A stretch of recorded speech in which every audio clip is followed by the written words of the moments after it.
At this point in our relationship, as we both are celebrating our kind of landmark birthdays, I am very aware of how our love for each other has deepened into a very different kind of feeling and set of feelings and experiences than anyone ever would have told me about.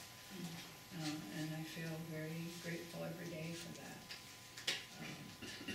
This is a good guy and a special man, and he's such a good grandpa. He's Opa to our grandchildren.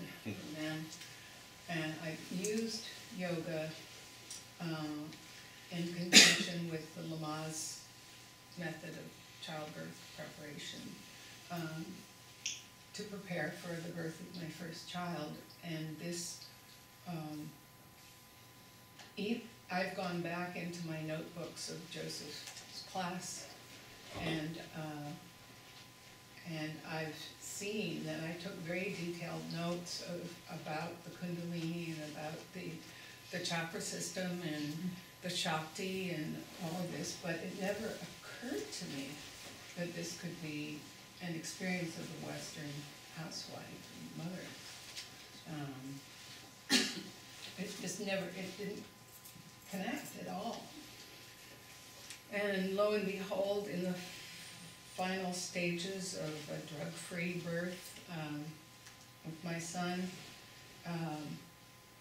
something broke loose in me, and there was white light shooting up my spine. There was automatic breathing beginning and shaking, this kind of thing, and they called it toxemia and gave me a good shot of morphine, which quieted the whole thing down. The same thing happened when my daughter Sarah was born 2 years later, and the same thing with the drugs. And that showed me, plus my commitment to being a good girl, showed me that there was something wrong that I had been doing on the table giving birth. For me, it was I didn't know what to think of it. It was unbelievably wonderful and very scary at the same time. They hadn't prepared me for this in Lamaze. So one thing led to another. I met a Swami Muktananda, who was a guru who came through Honolulu in the mid-70s and early 70s. And I met him, and I received Shaktipat from him. Some people in the yoga class were going to a retreat. I went to the retreat, and this awakened a whole new experience of these energies and visions and all kinds of things that, you know,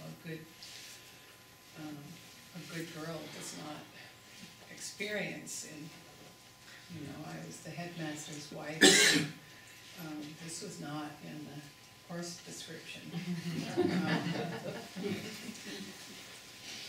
The marriage was already in trouble and eventually disintegrated, and I got more and more involved in yoga and connection with the spirit and through Muktananda.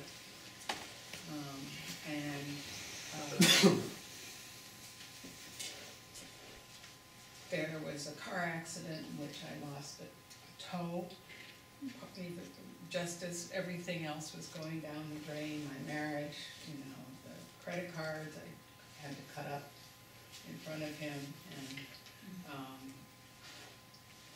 you know, my home, I lost my children in that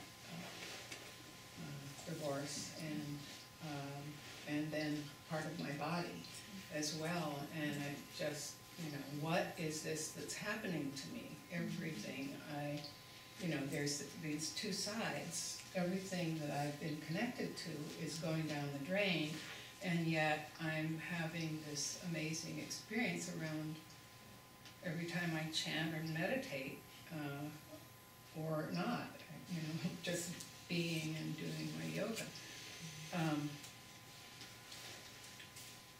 So shortly after the divorce, I went back on crutches, went back east to see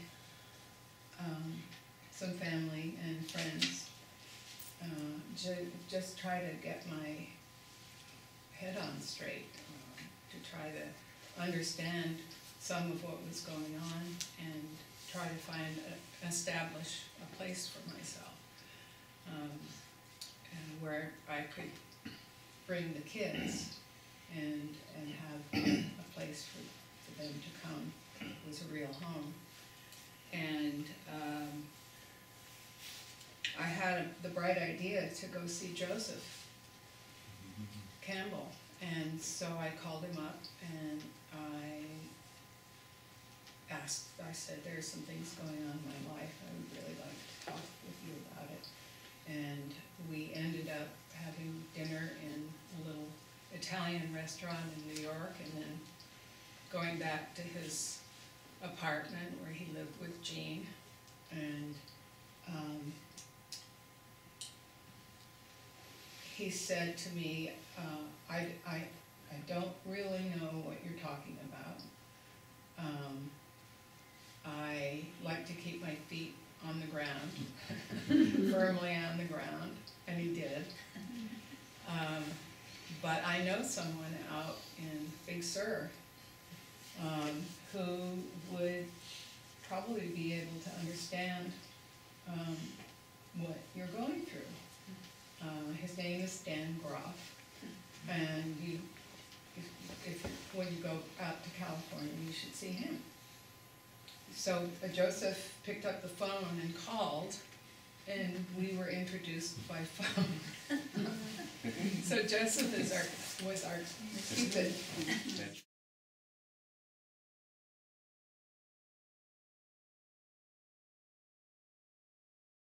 So I began talking about my story, and then into some of the lessons we've learned about spiritual emergency, and pretty quickly, people would come up afterwards and say, I had something like this happen to me, or I am having something like this happen to me. Who can I work with? Who knows about these things? And at the same time, professionals were coming and saying, I'm really interested in what you're talking about. I work with people in this way, and I do it behind closed doors, and I don't tell my colleagues about what I'm doing, but I would love to offer my services. So I began to have a sense that these people needed to connect with each other, and we started putting them together. We got at Esalen and help to create a computer file for people who wanted to help and people who needed help, and it grew and grew and grew and has grown. I founded the network in Spiritual Emergence Network in 1980, and it's still growing.